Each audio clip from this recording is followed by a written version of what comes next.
Bonjour à tous. Aujourd'hui, on va voir Colossiens avec Philémon, parce qu'il y a vraiment une relation proche entre Éphésiens et Colosses, Éphèse et Colosses. Donc, sous l'enseignement de Paul, comment les hommes ont-ils été formés pour accomplir l'œuvre de Dieu? Quel genre d'homme est sorti de Éphèse, de l'école d'Éphèse? Lisons Colossiens 4, 7 à 18. Colossiens 4, 7 à 18. Colossiens 4, Ouais. chapitre 4. Chapitre 4. Ok. 7 à 18. Tychique, le bien-aimé frère et le fidèle ministre, mon compagnon de service dans le Seigneur, vous communiquera tout ce qui me concerne. Je l'envoie exprès vers vous pour que vous connaissiez notre situation et pour qu'il console vos cœurs. Je l'envoie avec Onésime, le fidèle bien-aimé frère, qui est des vôtres. Ils vous informeront de tout ce qui se passe ici. Aristarque, mon compagnon de captivité, vous salue, ainsi que Marc, le cousin de Barnabas, au sujet duquel vous avez reçu des ordres. S'il va chez vous, accueillez-le. Jésus, appelé Justus, vous salue aussi.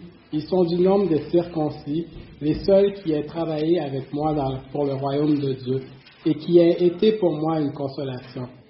Épaphras, qui est des vôtres, vous salue, serviteur de Jésus-Christ. Il ne cesse de combattre pour vous dans ses prières, afin que, parfait et pleinement persuadé, vous persistiez dans une entière soumission à la volonté de Dieu. Car je lui rends le témoignage qu'il a une grande sollicitude pour vous, pour ceux de la Odyssée et pour ceux d'Hiérapolis. Luc, le médecin bien-aimé, vous salue, ainsi que Démas. Saluez les frères qui sont à la Odyssée et Néphas et l'Église qui est dans sa maison. Lorsque cette lecture aura été lue chez vous, faites en sorte qu'elle soit aussi lue dans les églises des Laodicéens et que vous lisez à votre tour celle qui vous arrivera de Laodicée. Et dites à Archippe, prends garde au ministère que tu as reçu dans le Seigneur afin de bien le remplir. Je vous salue, moi Paul, de ma propre main. Souvenez-vous de mes liens. Que la grâce soit avec vous. Et on va aussi lire Philémon.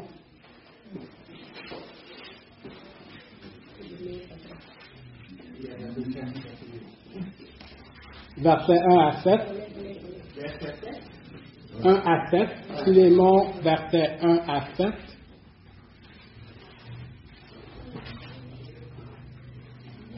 Paul, prisonnier de Jésus-Christ, et le frère Timothée à Philémon, notre bien-aimé et notre compagnon d'œuvre, à la sœur Aphia, à Archippe, notre compagnon de combat, et à l'Église qui est dans ta maison. Que la grâce et la paix vous soient données de la part de Dieu, notre Père, et du Seigneur Jésus-Christ. Je rends continuellement grâce à mon Dieu, faisant mention de toi dans mes prières, parce que je suis informé de la foi que tu as au Seigneur Jésus, et de la charité pour tous les saints. Je lui demande que ta participation à la foi soit efficace pour la cause de Christ, en faisant reconnaître en nous toute espèce de bien. J'ai en effet éprouvé beaucoup de joie et de consolation au sujet de ta charité, car par toi, frère, le cœur des saints a été tranquillisé.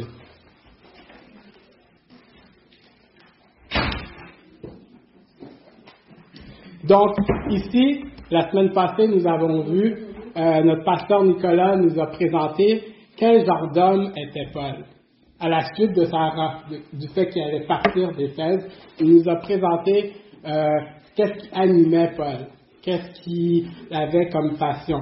Et avec cette idée-là, il a comme chargé ceux qui allaient rester à Éphèse de la tâche de l'œuvre.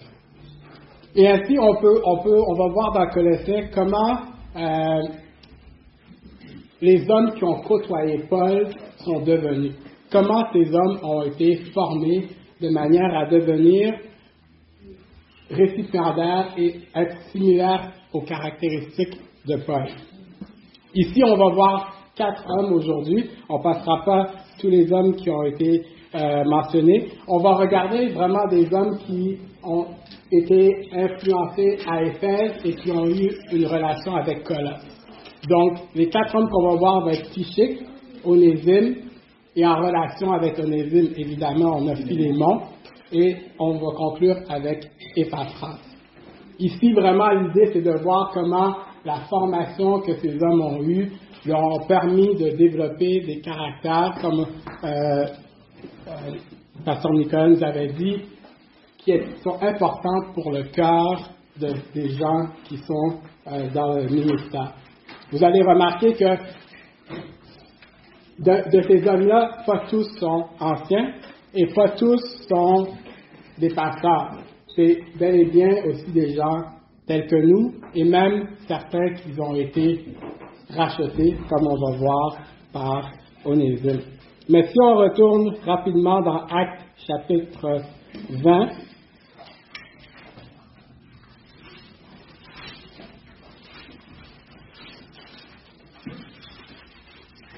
on se rappelle qu'au verset 24, on voit Paul qui dit « Mais je ne fais pour moi-même aucun cas de ma vie, comme si elle m'était précieuse, pourvu que j'accomplisse ma course avec joie et le ministère que j'ai reçu du Seigneur, d'annoncer la bonne nouvelle de la grâce de Dieu. » Et en fait, compte, ces hommes-là, c'est la définition de qui vont émaner d'eux-mêmes. Ces 4 hommes-là vont faire du ministère et de l'œuvre qu'ils ont reçu de Dieu quelque chose de primordial dans leur vie. Et oui, c'est une grâce qu'ils ont reçue de la part de Dieu de pouvoir le servir. Et ainsi, on se souviendra, Pasteur Nicolas nous avait très bien montré à quel point cette passion qui animait Paul va faire en sorte que ça va découler auprès de tous ceux qu'il va rencontrer. Donc, la première personne qu'on regarde, c'est Tychik, au verset 7 de Colossiens chapitre 4.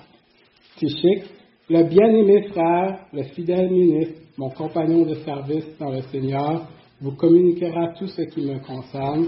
Je l'envoie exprès vers vous pour que vous connaissiez notre situation et pour qu'il console vos cœurs.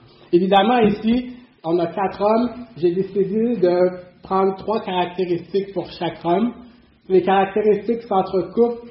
Ça ne veut pas dire parce que je mentionne Tychik et de cette manière-là que les autres ne le sont pas. C'est juste un peu dans la structure de ce que je voulais faire que j'ai choisi 3 caractéristiques pour chacune de ces hommes-là qui font en sorte qu'on va avoir 12 caractéristiques de comment des hommes sous et l'influence de Paul ont été formés.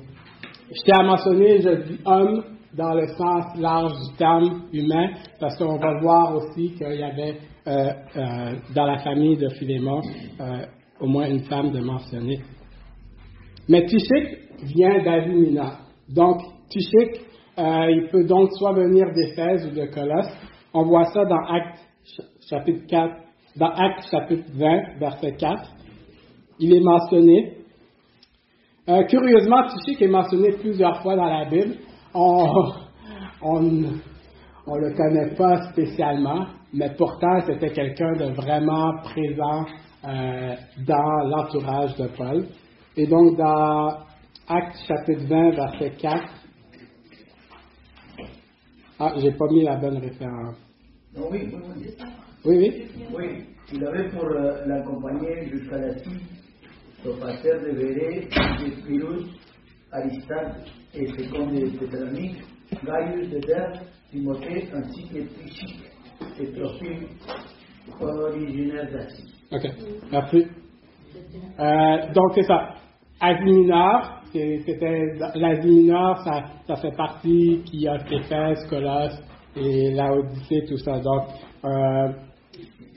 plusieurs pensent sur le fait qu'il est peut-être d'Éphèse, mais rien n'est dans la Bible très dogmatique par rapport à ça.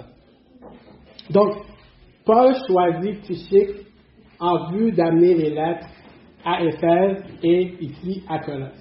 Donc, la tâche que Paul confie à Tychik de propager les lettres aux églises est une tâche vraiment très importante. Donc, ici, on voit que pour Paul, Tychik est vraiment une personne clé dans le fait qu'il amène ces nouvelles-là. Donc, à cette époque-là, la tâche de transmettre des lettres, des documents était vraiment très importante. Et ici, Tychik devient donc un messager pour Paul. Il fait augure de porte-parole des messages que Paul a envers les églises aux alentours. Et autant que, oui, Paul a écrit des choses, mais on comprend que dans des conversations, il n'y a pas tout écrit, mais Tychik devient vraiment ce porteur de messages par rapport à ce que Paul a à dire. Donc, dans cette optique-là, il a les nouvelles que Paul a, il les communique, il faut qu'il soit prêt à répondre aux questions que les gens auraient. Il doit avoir cette même vision que Paul. Il doit vraiment comprendre la vision de Paul, et Paul a compris ça en Tychik, et il lui fait confiance d'être son porte-parole, son messager. De la même manière, Tychik devient la personne qui rapporte les nouvelles ou les questions que les gens auraient à propos de Paul. Donc, c'est vraiment un personnage de confiance. On ne voudrait pas qu'il retourne aux églises et qu'il leur annonce un message différent en disant que Paul m'a dit ça, et c'est complètement faux. On pourrait voir que ça pourrait avoir des valeurs un peu destructeurs si on offrait cette caractéristique-là à quelqu'un sans lui faire confiance. Et de la même manière, on ne voudrait pas qu'il rapporte des choses mauvaises sur des gens, les dirigeants des églises qui ne sont pas vrais auprès de Paul, au point de l'attrister. Donc vraiment, là, Tychik, même si on ne le connaît pas beaucoup, sa tâche était primordiale. Tychik, c'est pas clair dans la Bible, je ne crois pas qu'il est un ancien ou un passant. C'est quelqu'un comme n'importe qui d'entre nous. Et ainsi, Paul, on voit, il dit, je l'envoie exprès vers vous. Il a vraiment choisi Tychik pour cette tâche-là. Et Tychik va être mentionné dans plusieurs autres épîtres pour annoncer les messages que Paul lui a donnés. Et ainsi, Tychik est là et il faut qu'il console les gens. Donc, autant pour les bonnes nouvelles, mais aussi pour les mauvaises nouvelles. La manière de dire le message et quelle information donner, il doit être sensible aux gens. Et il est capable de faire ça parce qu'il console les cœurs des personnes. Ainsi, Tychik est décrit comme un bien-aimé frère, comme un fidèle ministre et un compagnon de service dans le Seigneur. Donc, un bien-aimé frère. Donc, premièrement, il faut croire en Jésus. Et Tychik fait partie de la famille de Dieu. On ne peut pas servir Dieu si on ne fait pas partie de sa famille. Et Paul définit, et ça peut nous sembler banal le fait qu'il appelle bien-aimé frère, mais pour Paul, c'est important que la personne fasse partie de la famille de Dieu. Que la personne ait compris qu'il avait besoin de Jésus pour son salut. Et cela démontre aussi toute l'affection que Paul a envers Tychik. Bien-aimé. Donc, c'est une allocution que Paul aime bien utiliser et on sent l'affection que Paul a envers Tychik. Et évidemment, Tychik a vraiment bâti des liens avec Paul parce qu'il a été avec lui dans plusieurs de ses voyages. Il y a aussi une tournure possible, c'est que le Tychik a un caractère aimant. Donc, bien-aimé frère dans le sens qu'il est lui-même caractérisé comme étant quelqu'un d'aimant. Après ça, on voit qu'il est un fidèle ministre. Imaginez Tychik, il est fidèle, sachant les distances qu'il a à parcourir. Ici, on croit que dans Colosse, Paul était à Rome, emprisonné à Rome. Donc, imaginez le trajet qu'il doit faire de Rome à Colosse pour amener les lettres et les messages de Paul. Et il doit revenir. Et donc, c'est quelqu'un de vraiment fidèle. Malgré la tâche ardue de voyagement, comme on voit parfois décrit dans les lettres de Paul, il est fidèle à cette tâche-là, continuellement. Donc, c'est ce caractère-là qui est aussi important, fidèle, au point qu'on peut lui faire confiance, que le message va arriver à mon port, selon la providence de Dieu. Il est aussi décrit comme un compagnon d'esclavage. Donc, Tychik a vraiment participé à l'œuvre de Dieu. Paul le voit vraiment comme son compagnon, en anglais on dit son buddy, dans le sens qu'il est là à côté de lui, il y a une certaine intimité, et il a vécu la même intensité que Paul. On sait comment Paul, il semble être quelqu'un de vraiment intense. Donc, Paul allait ici, Tychik était là, Paul allait là, Tychik était là. Donc, il a parcouru vécu probablement les mêmes dangers dans les plusieurs voyages qu'il a eus avec Paul. Il est aussi possiblement le délégué, fait partie de la délégation d'Éphèse qui a été à Jérusalem, comme on avait vu quand Paul était allé à Jérusalem. Donc ici, on voit Tychik, un bien-aimé frère, un fidèle ministre, un compagnon d'esclavage. Donc, à travers Tychik, on peut se demander, est-ce que nous sommes des personnes de confiance, des personnes qui sont fidèles à la tâche, et ainsi qu'on peut confier une tâche et s'en remettre. Pasteur Nicolas vient vous voir et vous dit, j'ai besoin de cette tâche soit accomplie, et vous êtes la personne en qui il met sa confiance, et il n'y a plus besoin de s'en préoccuper parce qu'il sait que le message va arriver à bon port. Un bien-aimé frère, fidèle, un compagnon. Devenez compagnon de Pasteur Nicolas à la tâche.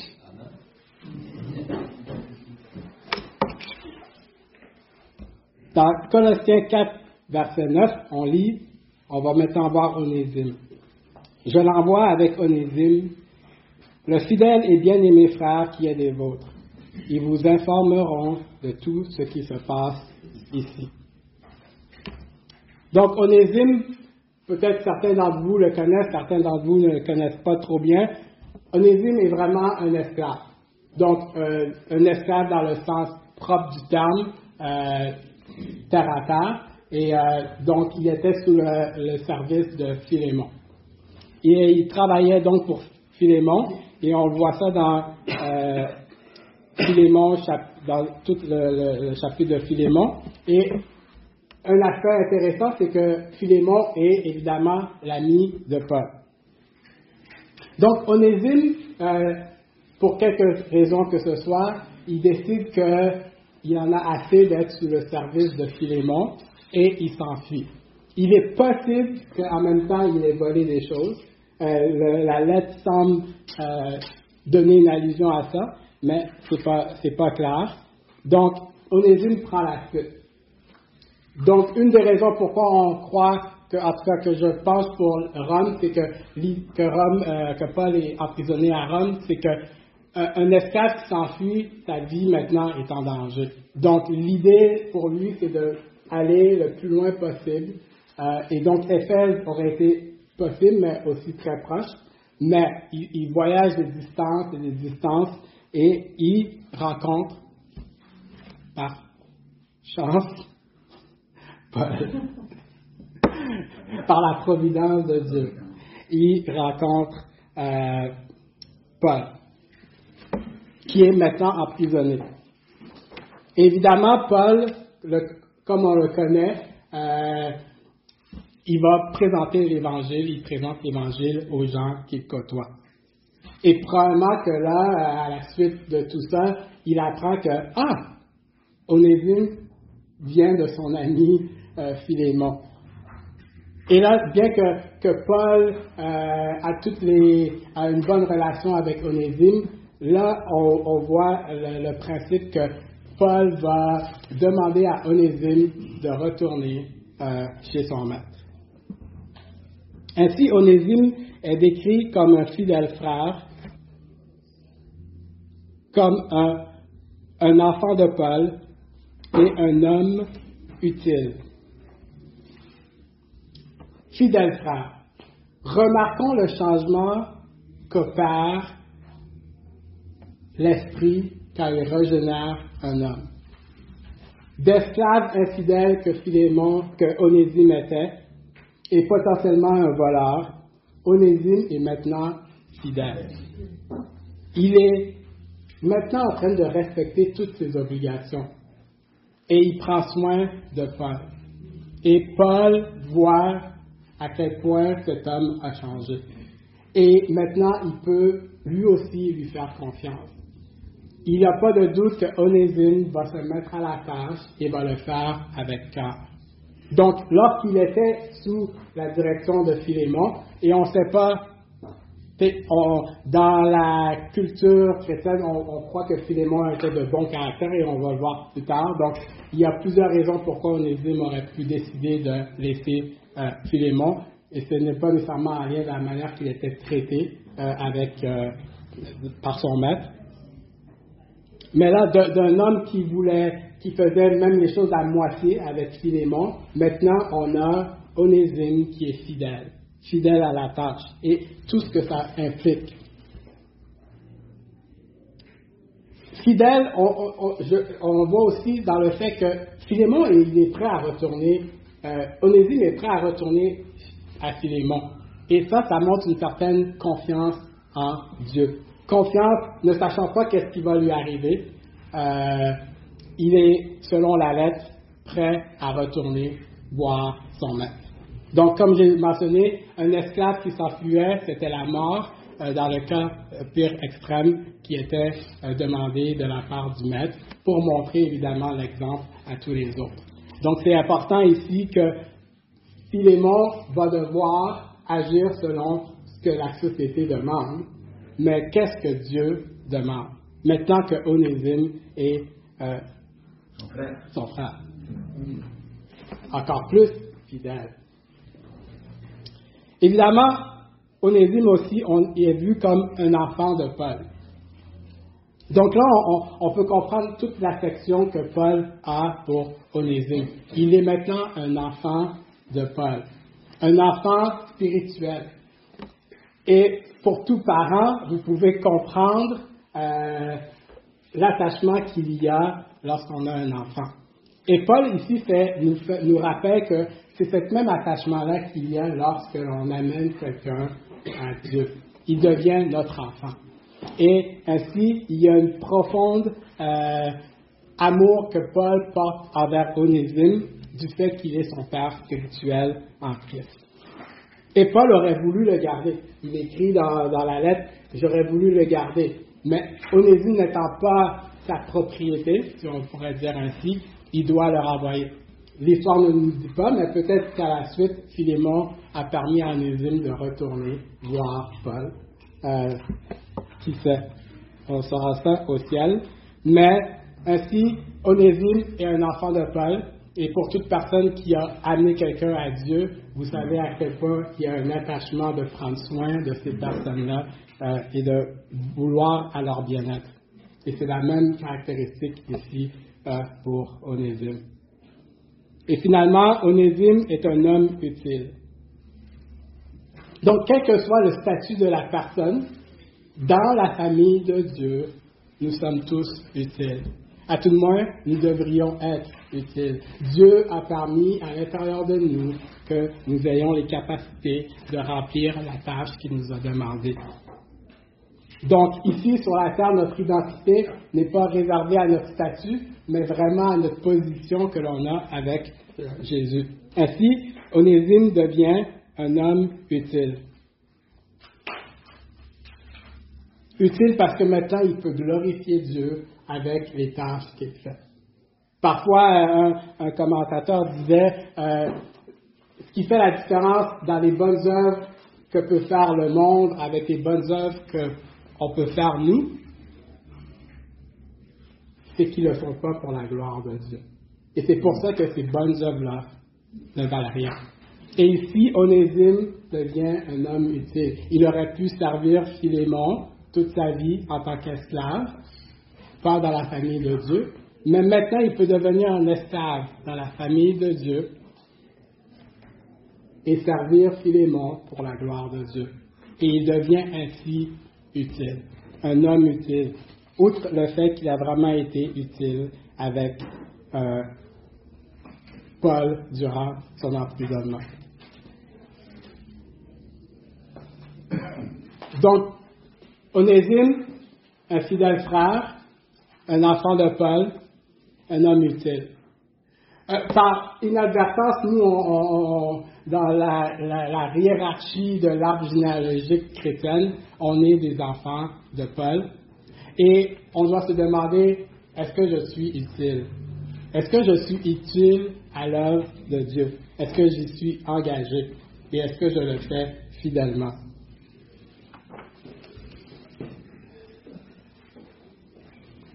On va tout de suite aller à Philémon, étant donné qu'on est Philémon chapitre verset 1. Philémon verset 1. Étant donné qu'on parle de Onésime, on peut déjà voir Philémon.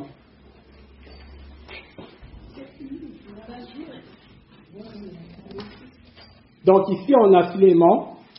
Philémon, il vient de Colosse. Et le fait que Paul lui adresse cette lettre à lui spécifiquement démontre vraiment qu'il y a un attachement très particulier dans la relation que les deux hommes ont l'un envers l'autre. Il y a quelques personnes comme ça que Paul adresse des lettres. On a Timothée, on a Tite, et ainsi de suite. Et ici, vous allez voir la relation que Paul a envers Philémon et vraiment qui ancre le fait que la lettre est écrite à lui et la demande qui lui est faite. On voit ici dans Philémon verset 2 qu'il y avait une église dans la maison de Philémon. Donc, probablement, pour pouvoir accueillir des gens, cet homme était probablement bien aisé. Donc, encore là, est-ce que c'est pas clair? Est-ce qu'il était juste un hôte, dans le sens qu'il permettait que sa maison soit ouverte pour l'Église et il n'était pas nécessairement le dirigeant? Donc, je fais cette emphase-là pour vous montrer que beaucoup des gens autour de Paul étaient des gens comme nous. Des gens comme nous qui ne sont pas attitrés du titre de pasteur, d'ancien. C'est juste des gens qui vont et qui se sont mis et qui ont mis à cœur que l'œuvre de Dieu était importante. L'œuvre de Jésus était importante à accomplir. Donc, il ouvre sa maison et il a une église dans sa maison. Dernièrement, on parle de comment les cellules de croissance, en fin de compte, c'est des petites églises. Dans l'ancienne église où j'allais, on parlait que les cellules de croissance, c'est comme l'autre aile de l'église, c'est aussi important que la grande assemblée. Donc, c'est vraiment d'accueillir, on pourrait voir ça comme une cellule de croissance, comme on a à Emmanuel. Il accueille les gens pour ça. Aussi, il faut voir que dans ce temps-là, il n'y avait pas nécessairement une église dans un point de ralliement. Il y avait possiblement plusieurs églises dans différentes maisons et qui, en fin de compte, formaient l'église avec un grand E de Colosse. Donc, ici, c'est très probable que ce soit lui le dirigeant ou pas. Quoi qu'il en soit, on voit quand même que peut-être que c'est Archippe, vu que Paul le caractérise plus comme un compagnon d'œuvre. Donc, selon la tradition chrétienne, Aphia, que l'on voit qui est appelée au verset 2 à la sœur Aphia, plusieurs pensent qu'il y a une possibilité que ce soit la femme de Philémon. Et donc, dans la manière que Paul l'adresse, la sœur Aphia, et ainsi, par cette entremise-là, plusieurs aussi pensent que Archippe est leur fils. Donc ici, on a vraiment une famille qui est engagée au service de Dieu. Et on le voit parce que, encore une fois, Paul dit que Archippe est un compagnon de combat. Donc, on sait comment Philémon est, on sait comment Archippe est, c'est sûr qu'Aphia, elle est engagée. Donc, on a vraiment une famille qui est engagée à l'œuvre de Dieu, pleinement.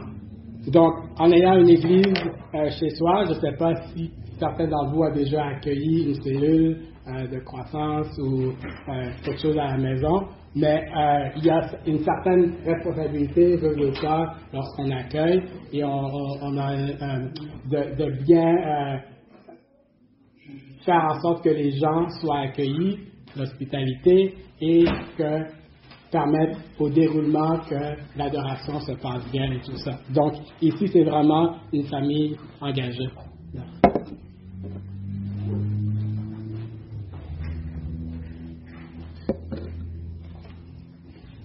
Et en fin de compte, tout le monde est à la tâche.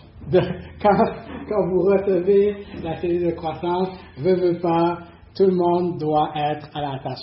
Ma mère avait, quand on était à Rosemont, elle avait pendant une certaine année la cellule de croissance à la maison. Puis veut pas, nous les enfants, on était attelés à cela parce que ça fait partie de la tâche à faire. Oui, en tant qu'enfant, parfois, nous, on n'était pas nécessairement chaud à l'idée, mais veut pas, pratiquement, ça a inculqué, pour moi en tout cas, l'importance de ces cellules de croissance.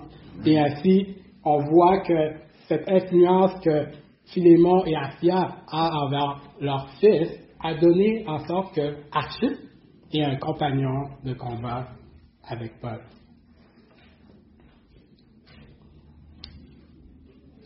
Donc ici, plusieurs personnes au verset 19 pensent que Philémon a connu Dieu par l'entremise de Paul.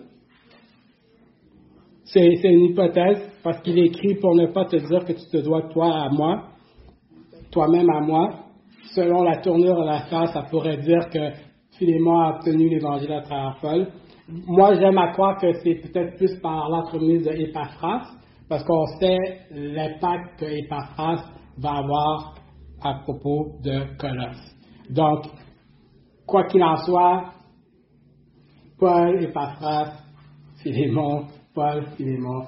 Je vais juste donner ce fait-là, juste pour montrer que l'Évangile a été propagé et a atteint Philémon.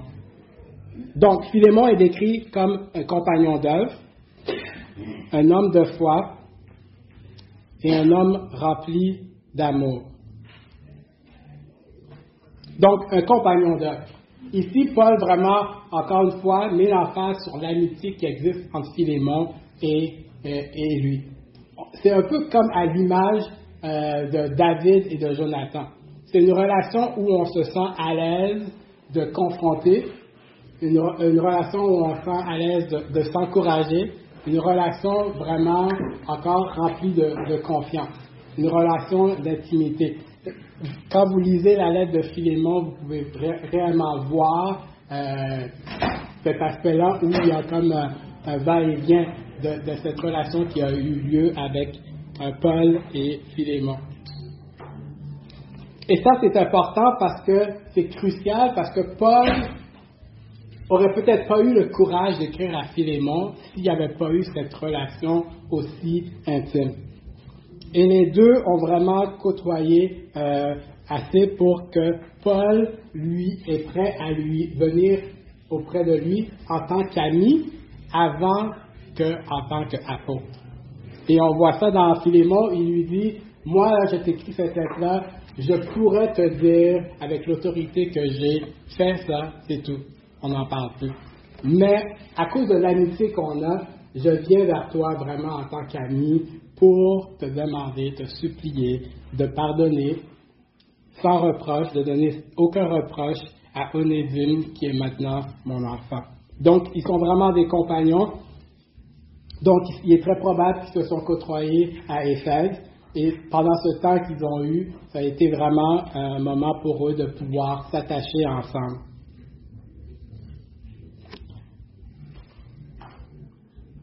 Au verset 5 de Philémon, on va voir qu'il est un homme de foi. Donc, parce que je suis informé de la foi que tu as au Seigneur Jésus.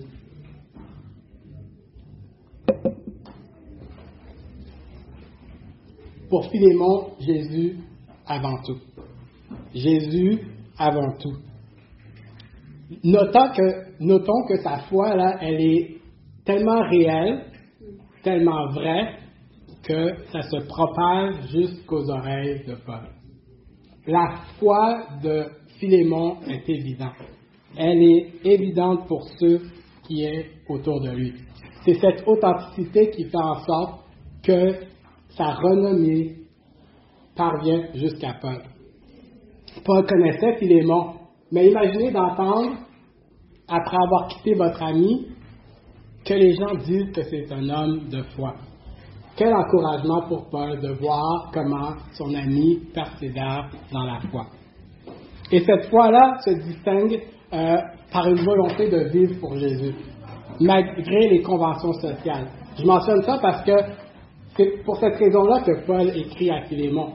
Il a entendu comment il était et comment sa foi faisait en sorte qu'il vivait vraiment la vie chrétienne et non la vie de ce monde. Et donc, il est en mesure de lui dire, je remercie Dieu pour ça, pour cette foi-là qui fait en sorte que tu n'es pas entré dans ton identité de ce monde, mais vraiment dans ton identité avec Christ. Donc, tu ne suis pas les standards du monde et tu es prêt à sacrifier à la cause de Jésus pour l'héritage qui t'a été donné. Ainsi, il comprend le message de l'Évangile. Il comprend que Jésus a été puni pour son péché. Le péché va être puni. On l'a vu, il faut le comprendre, le péché de tous va être puni. Certains, ils vont être punis en enfer, mais d'autres vont être punis en Jésus. Et le fait de cette réalité de savoir que Jésus a pris toute la punition de notre faute sur la croix fait en sorte qu'on vit une vie différente. Et Philémon a compris ça, que sur la croix, Jésus a pris la punition de ses péchés. Si le péché amène en enfer et que la punition est une éternité sans Dieu, dans les images où il y a des graissements de dents et des pleurs, imaginez la douleur qu'a expérimenté Jésus à la croix pour chacun de nous. Et ainsi, cette foi de Philémon fait en sorte qu'il ne peut pas être un homme qui vit une vie comme celle du monde, mais il doit être caractérisé par quelqu'un qui vit différemment. Et c'est cette confiance-là en Jésus qui fait qu'il vit les événements de la vie différemment que la plupart du monde. Donc là, on a Onésime qui est parti. Onésime va revenir. Paul est en train de lui dire, je sais que tu es un homme de foi et tu ne pourras pas agir selon les standards de ce monde, mais selon ta connaissance que tu y as avec Jésus. Et donc, étant un homme de foi, on voit son intimité qu'il a avec Jésus. Ainsi, on voit qu'il est, au verset 5, un homme d'amour. Parce que je suis informé de la foi que tu as au Seigneur Jésus et de la charité pour tous les saints.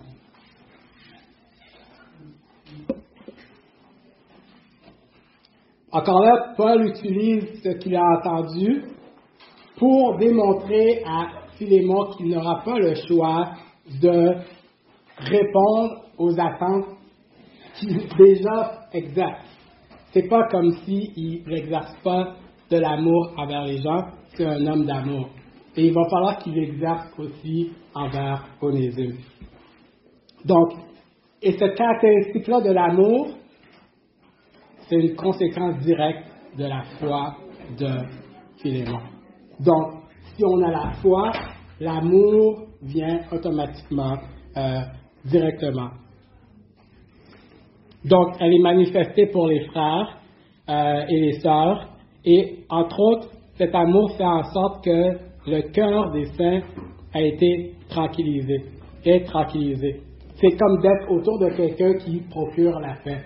Quelqu'un qui encourage à persévérer dans la foi, qui donne l'espérance de marcher avec Dieu. Quelqu'un qui va essayer de préserver l'unité. Vraiment, autour de Philémon, nos cœurs sont tranquilles, parce qu'il prend soin de chacun. Donc, Philémon est entièrement engagé envers les frères et les sœurs de son entourage, et il les estime tellement qu'il est prêt à donner sa vie pour eux. Et ainsi, quand Paul écrit cette lettre-là, quoi qu'il semble le supplier, on est comme prêt à assumer de la conclusion de ce qui va arriver. C'est que bel et bien, Philémon va pardonner Onésime et il va lui être un esclave à nouveau utile. Parce que maintenant, ils sont frères.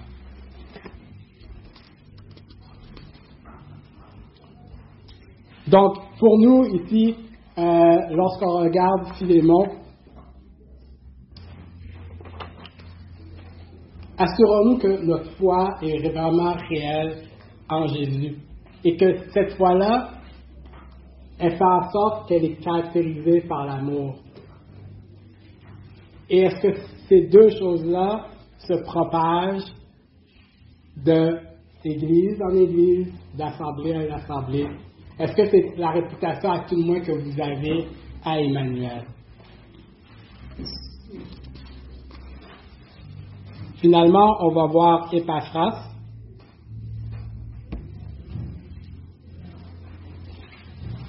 Donc, si on retourne dans Colossiens chapitre 4, verset 12, on va voir Épaphras. Épaphras, qui est des vôtres, vous salue, serviteur de Jésus-Christ. Il ne cesse de combattre pour vous dans ses prières, afin que parfait et pleinement persuadé, vous persistiez dans une entière soumission à la volonté de Dieu. Car je lui rends le témoignage qu'il a une grande sollicitude pour vous et pour ceux de la Odyssée et pour ceux d'Hiérapolis. Épaphras vient de Colosse. C'est un païen de la région converti au christianisme. Et il est très probable qu'il a été enseigné par Paul. Et vraiment, là, quand on regarde Épaphras, on a vraiment une correspondance avec comment Paul agit. Fait qu'Épaphras est très semblable dans sa démarche par rapport à ce que Paul fait. Et donc, on sait que Épaphras a joué un rôle clé dans la vie de Colosse. On voit ça dans Colosse 1, 6 à 7. Donc, si vous voulez regarder, dans Colosse 1, 6 à 7, on voit qu'il a été là pour l'évangélisation et pour la formation à Colosse. Donc, vraiment, un homme qui a joué un rôle clé dans les événements, dans la formation de l'Église d'Épaphras. Et ainsi, Épaphras est décrit comme un esclave de Jésus-Christ, comme un homme actif dans la prière et comme un témoin acharné.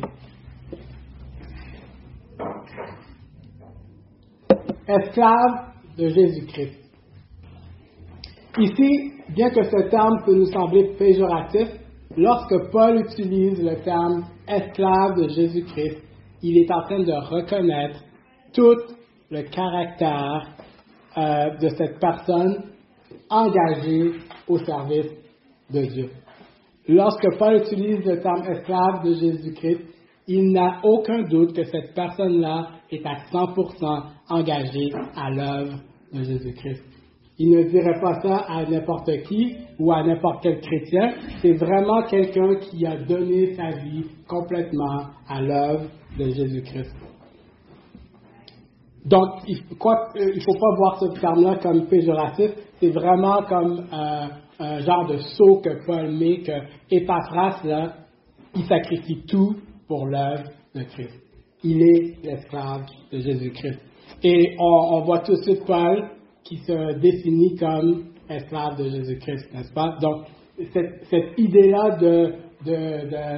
de s'engager, parce qu'il y a des gens qui vont s'engager à 100% de leur temps pour l'œuvre de Jésus. Et il faut qu'ils deviennent et qu'ils soient des esclaves de Jésus-Christ. Toute leur vie consacrée à l'œuvre de Jésus. Donc, aucun doute pour Paul que Épaphras est authentique dans le fait de ses actions pour Jésus. Et on sait qu'en effet, Paul lui-même est en prison. Donc, Épaphras lui-même aussi va être en prison. On voit ça dans Philémon 1, 23. Donc, il a vraiment tout consacré sa vie à Dieu. Après ça, c'est un homme actif dans la prière. Et par ce fait-là, il démontre une dépendance complète en Dieu. Pour que les Colossiens puissent maturés dans leur foi, il va falloir l'intervention de Dieu. Oui, il a agi. Oui, il a semé. Oui, il a arrosé. Mais pour faire grandir la plante, il faut l'intervention de Dieu. Et ici, Épaphras est un homme qui est complètement engagé dans la prière. Il est actif. Il est à 100% dans son engagement envers les Colossiens et aux alentours, à un tel point qu'il lutte pour eux dans la prière. On voit ça ici parce que dans le verset 13, ça dit il a une grande sollicitude. Et vraiment, le mot, c'est un mot de douleur. C'est qu'il a vraiment de la douleur, vraiment, ça pèse sur lui le caractère spirituel des Colossiens. Donc, on lit, il ne cesse de combattre pour vous dans ses prières afin que parfait et pleinement persuadé, vous persistiez dans une entière soumission à la volonté de Dieu. Donc, il veut que les Colosses comprennent les vérités qu'ils ont reçues, réellement qu'ils sont convaincus de ces vérités-là, et à cause qu'ils sont vraiment convaincus de ces vérités-là, ils sont en mesure de vivre selon la volonté de Dieu. Et là, ça c'est vraiment important. Et pour lui, il n'y a pas de plus importante chose à lutter pour Dieu pour ça. Oui, on veut prier Dieu pour la guérison des gens. Mais notre première réaction devrait être de lutter que leur foi ne défaille pas. Qu'ils persévèrent dans l'espérance qu'ils ont.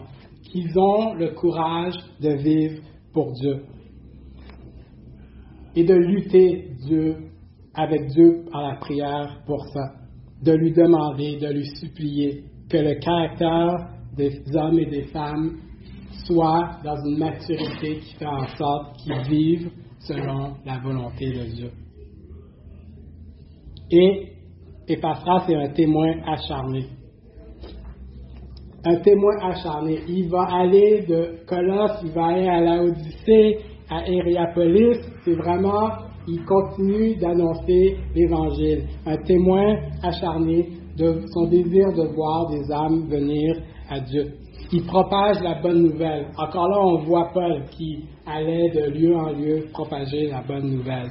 Et ainsi, il manifeste un dévouement sans faille au bien-être spirituel des autres qui n'ont pas encore connu Jésus.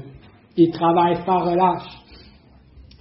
Et encore là, avec le terme qu'on avait vu, sans relâche au point que peut-être que physiquement, il a des douleurs ou émotionnellement, il a des douleurs. C'est vraiment un témoin qui est à 100% acharné dans l'œuvre de Dieu. Ainsi, pour nous, quand on regarde Épaphras, on pourrait déjà juste se demander, est-ce que je suis acharné dans la prière pour l'Église Emmanuel, pour les brebis de l'Église Emmanuel, pour les membres de l'Église Emmanuel, afin que nous soyons tous capables de comprendre les vérités qui nous ont été données et de les vivre. De les vivre selon la volonté de Dieu.